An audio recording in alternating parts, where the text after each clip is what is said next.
नमस्कार मित्रों, जय माता दी। स्वागत है आप सभी का हमारे YouTube चैनल में। तो मकर राशि वालों, आपके घर के इस कोने में वास करते हैं सभी 33 कोटि देवी देवता। बना देंगे आपको करोड़पति, पर इन्हें छेड़ना मत, वरना बहुत पछताओगे। इनका आशीर्वाद, इनका पूजन करने से, इनका आशीर्वाद पाने से आप अपनी ज़िंदगी को उस मुकाम पर पहुंचा देंगे जिस मुकाम पर पहुंचने के लिए लोगों को सालों साल लग जाते, मात्र आपकी पूजा अर्चना से। बहुत ही महत्वपूर्ण वीडियो है, महत्वपूर्ण तथ्यों के आधार पर बनाई गई है।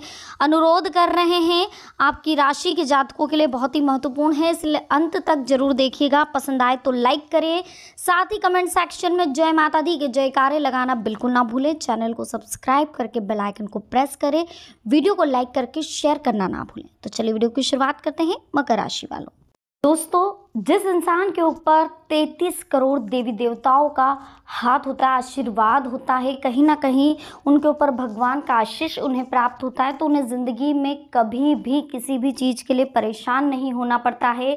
उनके हर कार्य आसानी से बनते जाते हैं। उन्हें लाइफ में हर वो चीज़ मिलती है, हर वो उन्नति मिलती है जिसके लिए वो संघर्ष कर रहे हैं। उन्हें संघर्ष का बराबर परिणाम मिलता है। कहीं भी उन्हें किसी के लिए भी अपमान सहन नहीं करना पड़ता। हमेशा समाज में उन्हें सम्मान मिलता है।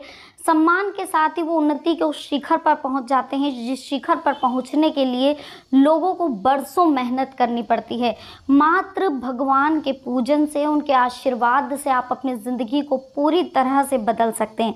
इसलिए आज हम आपको इस वीडियो में बताने वाले हैं दोस्तों कि आखिर आपको पूजन स्थल कहाँ रखना चाहिए, क्योंकि पूजन स्थल का भी हमारे जीवन में बहुत बड़ा महत्व है, हमारे घर में बहुत बड़ा महत्व है। जिस घर में पूजन स्थल होता है, जिस घर में लोग भगवान की पूजा करते हैं, धूप बत्ती करते हैं, भगवान का नित्य जाप करते हैं मंत्रों का, उस घर में कभी भी नेगेटिविटी नहीं आती और हमेशा उस घर में लक्ष्मी का वास रहता है। दरिद्रता कभी भी उस घर में प्रवेश नहीं करती है। अगर आप भी चाहते हैं कि आपकी आर्थिक स्थिति और बेहतर हो, तो आपको सबसे पहले कुछ नियमों को जानना होगा, कुछ समझना होगा। आपको समझना होगा कि आखिर घर के किस कोने में पूजन स्थल को रखा जाए जिससे कि आपके घर में बरकत हो और आपके दिमाग में पॉजिटिविटी आए। इन चीज़ों को आपको बहुत अच्छे से समझना होगा। तो चलिए सबसे पहले जान लेते हैं कि आपके घर में किस जगह होना चाहिए पूजा स्थान और क्या कुछ परिवर्तन आपको अपनी राशि के अनुसार करने होंगे। देखिए, सबसे पहले तो वास्तु के अनुसार तो ये चीज़ें सभी को पता है कि ईशान कोण अर्थात उत्तर पूर्व दिशा में हमारा पूजन स्थान होना चाहिए। इस दिशा में पूजा घर होने से घर में तथा उसमें रहने वाले लोगों पर सकारात्मक ऊर्जा का संचार हमेशा बना रहता है। वस्तुतः देवी देवताओं की कृपा के लिए घर में पूजा स्थान वास्तु दोष से पूर्णतः मुक्त होना चाहिए, अर्थात वास्तु शास्त्र के अनुसार ही घर में पूजा स्थान होना चाहिए। पूजा स्थान यदि वास्तु के विपरीत हो तो पूजा करते समय मन भी एकाग्र नहीं होता, पूजा से लाभ भी नहीं मिलता। सच तो यह है कि घर में मंदिर होने से सकारात्मक ऊर्जा उस घर में तथा उस घर में रहने वालों पर हमेशा बनी रहती है। भारतीय संस्कृति का सकारात्मक स्वरूप ही है कि घर कैसा भी हो, छोटा हो, बड़ा हो, अपना हो, किराए का हो, लेकिन हर घर में मंदिर अवश्य होता है, क्योंकि यही एक स्थान है जहां बड़े से बड़े व्यक्ति भी नतमस्तक होते हैं तथा चुपके से ही सही अपनी गलतियों का एहसास कर लेते और पुनः ऐसी गलती नहीं करने का भरोसा भी देते हैं।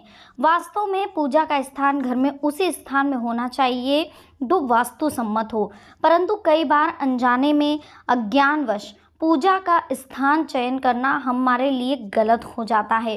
परिणाम स्वरूप उस पूजा का हमें सकारात्मक फल नहीं मिल पाता है।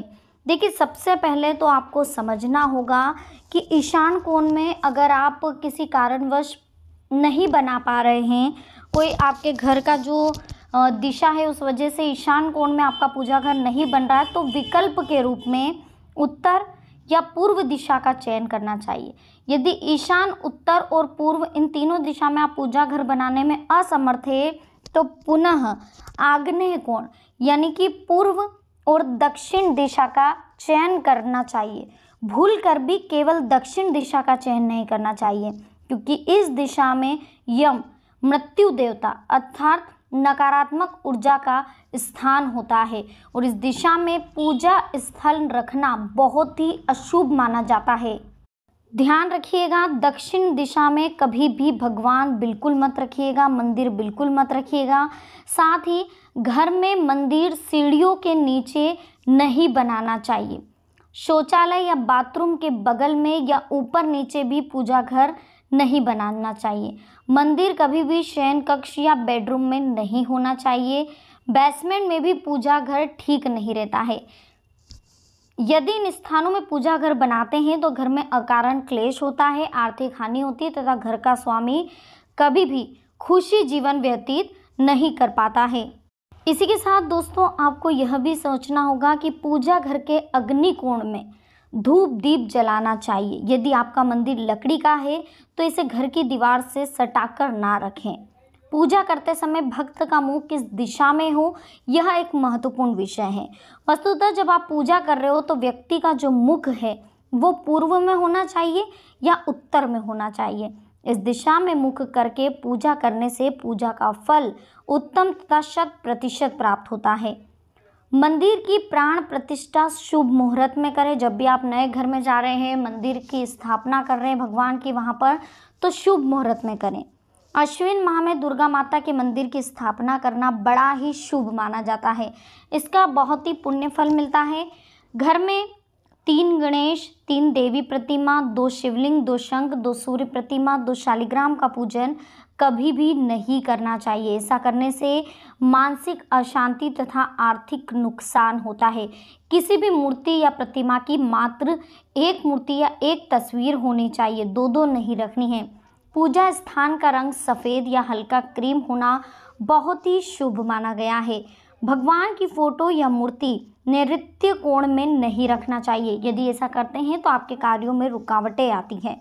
पूजा स्थल आकार में चौकोर गोल होना बड़ा शुभ माना जाता है। पूजा स्थान की भूमि उत्तर पूर्व की ओर झुकी हुई तथा दक्षिण पश्चिम से ऊंचा होना चाहिए। मंदिर के स्थान की यह स्थिति सर्व कल्याणकारी होती है। घर के मंदिर की ऊंचाई उसकी चौड़ाई से दुगनी होनी चाहिए। मंदिर के परिसर का फैलाव ऊंचाई से 1/3 होना भी बड़ा शुभ माना जाता है। शयन कक्ष में पूजा स्थल बनाना अच्छा नहीं होता है, परंतु स्थान के अभाव में मंदिर शयन कक्ष में ही बनाना पड़े तो मंदिर के चारों ओर पर्दे लगा दें। इसके अलावा शयन कक्ष के उत्तर पूर्व दिशा में पूजा स्थल रखें। ब्रह्मा, विष्णु, शिव, सूर्य, कार्तिकेय, गणेश, दुर्गा की मूर्तियों का मुख पश्चिम दिशा की ओर होना चाहिए।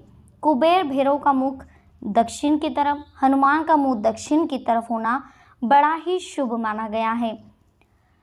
घर में एक बीते से अधिक बड़ी पत्थर की मूर्ति की स्थापना करने से गृह स्वामी को संतान कष्ट की प्रबल संभावना बढ़ती है। पूजा घर शौचालय के ठीक ऊपर या नीचे नहीं होना चाहिए, उससे भी आपको बहुत परेशानियां झेलनी पड़ती है। तो ये कुछ चीज़ें थी दोस्तों पूजा स्थल के लिए, जिन चीज़ों का आपको विशेष ध्यान रखना है। तो घर में आप किसी भी जगह पूजा स्थल रख सकते हैं, अच्छे से पूजा करिए। बस दक्षिण दिशा का विशेष ध्यान रखना है। दक्षिण दिशा में कभी भी आपका मंदिर नहीं होना चाहिए। दक्षिण दिशा यमराज की दिशा मानी जाती है, मृत्यु के स्वामी यम की दिशा मानी जाती है। इस दिशा में सिर्फ और सिर्फ हनुमान जी का वास होता है, शनिदेव जी का वास होता है, भैरव जी का वास होता है। इसके अलावा दक्षिण दिशा में आप और किसी देवी देवताओं को नहीं रख सकते। कुबेर जी को भी आप रख सकते हैं दक्षिण दिशा में, लेकिन बाकी अगर आप अपने घर में कृपा चाहते हैं तो दक्षिण दिशा से आप अपने देव स्थान को परिवर्तित करें। इससे आपके घर में पॉजिटिविटी आएगी।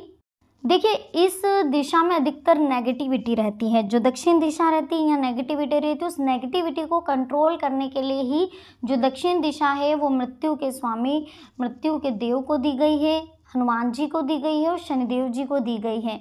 अगर आप दक्षिण दिशा में अपने घर के देवी देवताओं को रखते हैं, पूर्वजों को आप रख सकते हैं, लेकिन घर के देवी देवताओं को, माँ लक्ष्मी को, माता रानी को, इनको अगर आप घर के दक्षिण दिशा में रखते हैं तो कहीं ना कहीं आपको आर्थिक हानि का सामना करना पड़ सकता है और परेशानियां भी आपको कहीं ना कहीं झेलनी पड़ सकती है। रोग आपके घर से जाता नहीं, बहुत ज़्यादा परेशान आप रहते हैं, बहुत ज़्यादा प्रॉब्लम आपकी ज़िंदगी में चलती रहती, तो इन चीज़ों को आपको कहीं ना कहीं समझने की ज़रूरत है। तो दोस्तों, आज की वीडियो आपको कैसी लगी, पसंद आई हो लाइक करें, कमेंट सेक्शन में जय माता दी लिखकर चैनल को सब्सक्राइब करें, बेल आइकन को जरूर प्रेस करें ताकि आने वाली और भी लेटेस्ट वीडियो आप तक आसानी से पहुंच सके। तो मिलते हैं नेक्स्ट वीडियो में। अभी के लिए आप सभी को बहुत बहुत धन्यवाद। जय माता दी। हर हर महादेव।